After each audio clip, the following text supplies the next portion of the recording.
Hey guys, it's Megan Kathy, your Ilocana Ilongga Bisaya gal. Welcome back to my channel, and for tonight's video, I am going to share with you what I got from the mail just now. It just got delivered, and it is gonna be my new skincare routine, so stay tuned.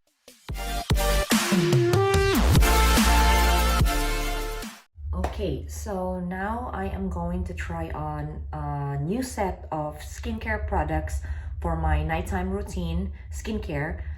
You know how it is when you start to look for items or look for a certain product online, and then somehow the system, the data or whatever catches it, and it starts to send you or flood you with a lot of products similar to that item that you're checking.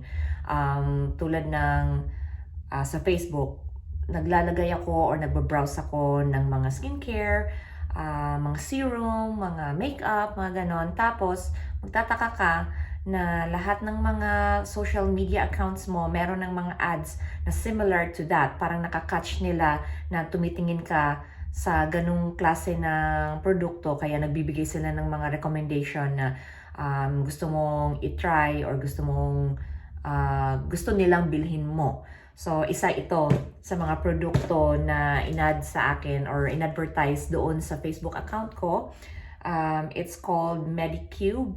And then, I dug deeper into the information. Pumunta ako sa website nila. And alam nyo naman na madali akong ma-impress sa mga ganyan. And they actually showed some like clinical reports na clinically proven that it's effective, blah, blah, blah. And so, nag-rely ako doon. Meron silang mga 7-day challenge na talagang may improvement daw sa mukha, ganyan-ganyan. I actually have the Luxe Organix products from Korea that I got from pnybeauty.com. However, nung naubos na yung mga serum ko, hindi ko na napagdesisyonan na bumili ulit ng same products kasi it already plateaued on me. Kumbaga, yung full effectiveness niya or full effect niya, na-reach ko na. And then, yun na yun. Wala na siyang ibang progress. And, kumbaga, gusto ko nang mag-change ng product. So, this is the one. Hindi ko pa nabubuksan. So, it's called Medicube. But, yung name dito is something different. Yung pangalan ng dito. Sino nagpadala. But, we'll see. So, I'm going to open this one.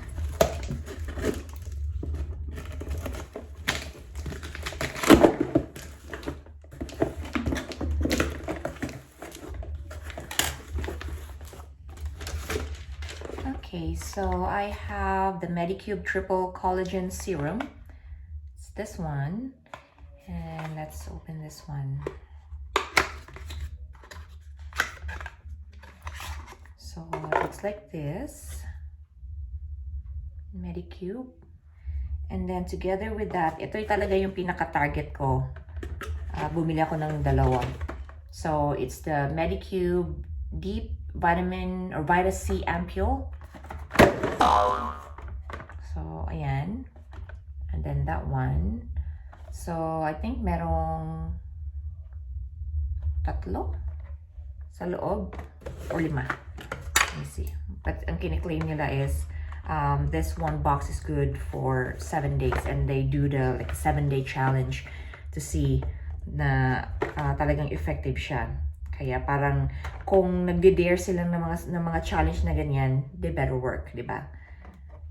So, let's see. Paitsura nito.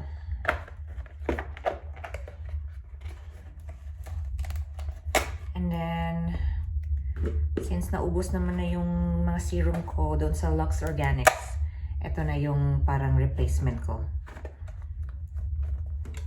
Hirap nito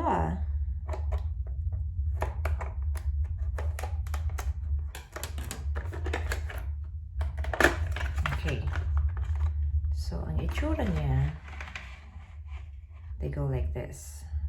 Ayan. Tapos, nandito po siya sa isang dark brown container.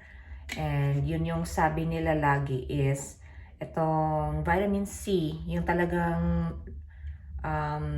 tawag nito, yung totoong vitamin C, dapat daw nakalagay sa container na dark, na parang nagpo-protect siya sa light or sunlight kasi nawawala yung pagka-effective niya kung na-expose siya sa light or sa sun. Kaya dapat yung mga vitamin C products, na yung legit talaga na vitamin C products, make sure na nasa boteng dark na tulad nito. Ayan. So, bumili ako ng 2 set. Yan. Together with that is the triple collagen serum. And then, I made sure na, made in Korea din siya. Yeah, these are also made in Korea. So, we'll see. And, yung target ko lang talaga is this one because it's, compared to the Luxe Organix, this one is pretty pricey. But then, kung kumuha ka ng 2, meron siyang discount. Kung kumuha ka ng 3, mas may discount. But for now, 2 lang muna yung pinatulan ko. Huwag muna yung 3. And then, this one as well, the serum. And meron pa siyang mga free, yung mga travel size lang. 0 pore pad mini, like this. And it's supposed to take care of all skin cells, sebum, impurities with smooth skin texture. It is a peeling toner pad that moisturizes and helps with pore tightening. Tapos meron din siyang 0 foam cleanser. Ayan, maliit lang, travel size. And then 0 pore cream for tightening loose pores and balancing skin oil/moisture level. So, ayan. Gagamitin ko siya ngayon. Ita-try ko, and ito mga products na to at saka yung mga products ng Luxe Organix na natitira sa akin is hindi magko-conflict, so that's good. I always say that when I introduce or share with you these products kasi tulad na sinabi ko sa previous vlogs ko, lalo na kung iba't ibang brand or iba't ibang components yung pinaghahalo-halo mo, you have to make sure na swak yung mga ingredients, compatible sila sa isa't isa. Kasi kapag may nagko-kontra sa mga ingredients nila, instead na kuminis yung mukha mo, gumanda kayo, nagkakaproblema kayo, mas nagkakaroon kayo ng maraming pimples, acne, mga breakout, or lumalabas lalong maraming blackheads, whiteheads, kung ano man yung nasa mukha ninyo. So instead of doing what's best for you, you're actually doing something that will harm you and your skin, lalo na yung mukha ninyo. So you have to be very careful and always read labels and see kung ano yung talagang compatible sila. Now, kung nasa set naman yung item na bibilhin ninyo, then that's good kasi alam niyo na mas maganda ang magiging resulta kung yung buong set talaga ang binili ninyo. Pero kung iba-iba na gusto ninyong mag-mix ng mga products, yun nga, read the labels and always be mindful about that because you're putting it on your skin. Kung ano yung nilalagay nyo rin sa skin ninyo, yun din yung na-absorb ng katawan ninyo. Okay? So, let's start doing my nighttime routine. Okay, so first thing is of course, hugasan natin yung mukha natin. And I still have the Luxe Organix Power Glow Creamy Whip Cleanser. So, okay pa po itong gamitin at ihalo doon sa mga bagong products na nabili ko. So, let's wash our face.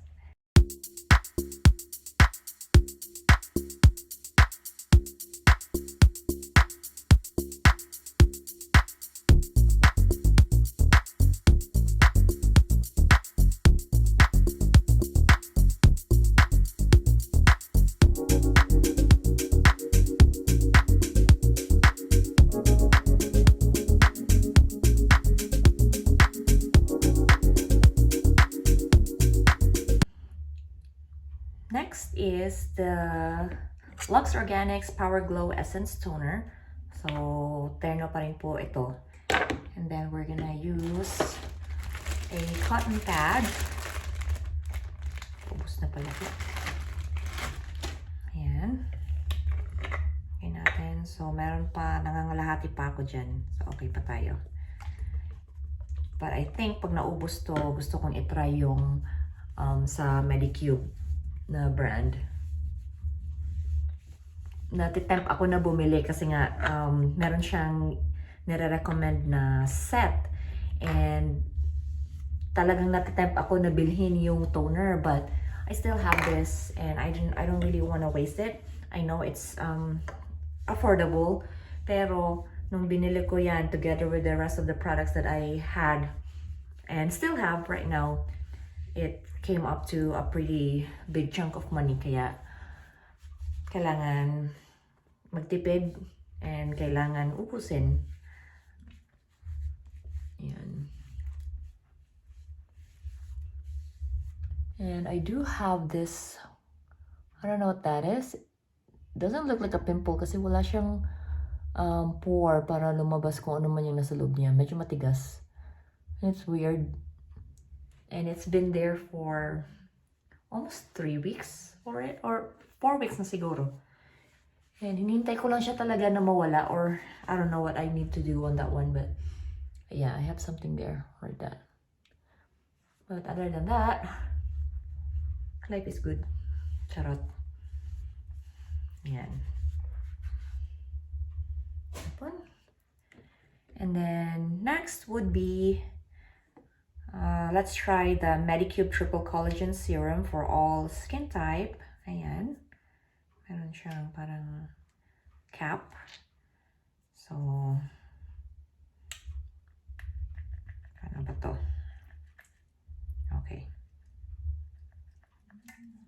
Ayan.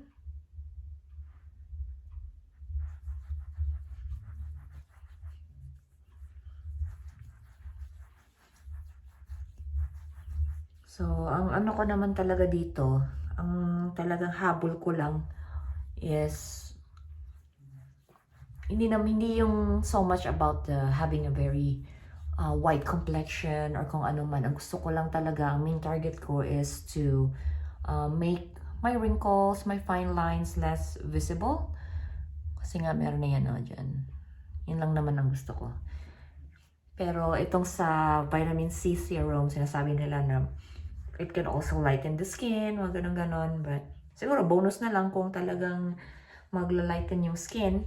But yung main ano ko talaga, main purpose ko for getting the product or goal ko is yun nga, reduce the fine lines. Yan, dyan, tsaka dito. Yun lang naman po. Yan. After that, meron pa po ako natitira na Luxe Organix Power Glow Serum, 1 Drop Miracle. And meron din siyang vitamin C and galactomyces 74% and probiotic. And yeah, I think I still have some serum left. So I know na vitamin C yung isa na nabili ko, and this one is also vitamin C. And I don't think it's gonna have any conflict or adverse reaction to each other's ingredients. So, yun muna natin. So, itong serum na to is parang water-based. Tsaka amoy rosas. But let me check the other one, the new one that I got, kung ano yung consistency niya. Tsaka yung amoy. Yan, don't forget to include the neck. Kasi, nagkaka-wrinkles din yan at nagkakaroon ng saggy skin. Yan. Okay, next step natin is this one, the Medicube C Deep Vita C Ampule with 13.5% vitamin C. Yan. Maliit lang siya. And then, meron din siyang, ano tawag nito? Dropper. Yan.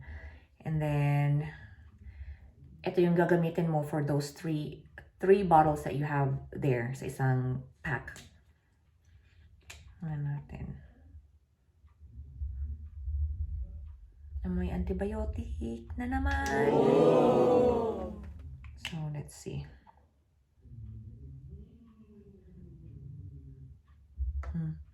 So, ito siya. Yan, lagay natin. Yan. I'm not sure kung gaano karami ang kailangan mong ilagay. So, ano siya? Para siyang, paano ba explain tong amoy na to? antibiotic pero mas tolerable yung amoy kaysa doon sa isang product ng Luxe Organics na ginagamit ko dati. Pero maya-maya, nagiging naman. Meron akong naiisip sa amoy na to, hindi ko lang ma-figure out, hindi ko kung ano yun. Ano ba? Siguro next ko na vlog maalala ko, i-insert ko. So, creamy siya. Ayan, tsaka malapot. Compare mo dun sa serum ng isa. So, yan. Parang oil na, awan, basta. Problema ko nito, pag ako natutulog, ano ba sa Tagalog yung ganun? Sa Bisaya, nakakulob. Nakakulob din ba sa Tagalog? Basta prone position. Yun, kulob. So, hopefully, hindi masayang tong pinaglalagay ko sa mukha ko kasi for sure, mapapahid to sa unan ko.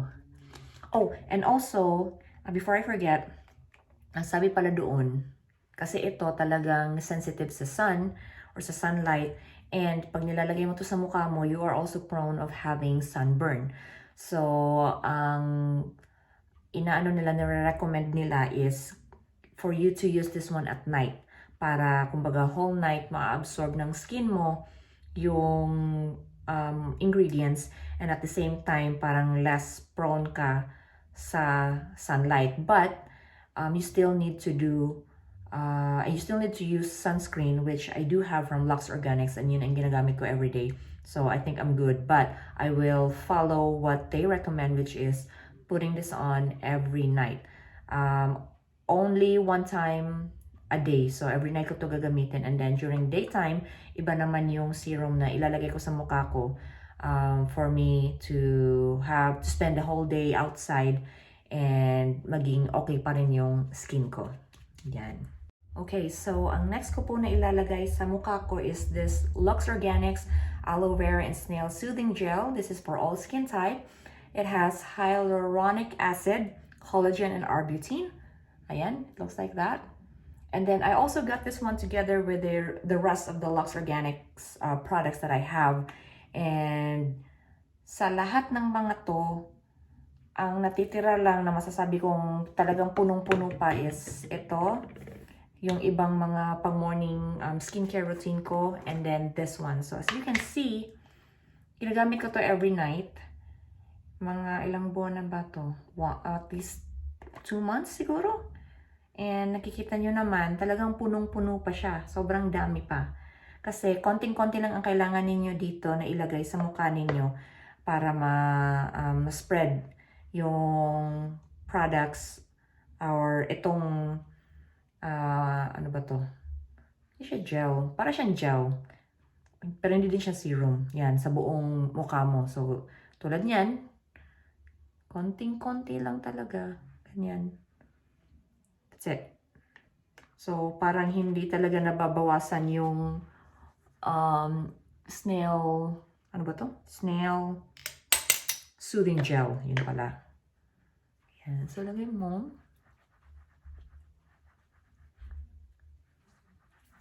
So, water-based din naman, na naman siya. And again, hindi ito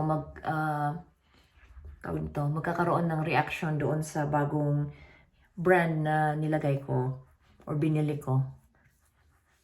So, ano yung itsura niya?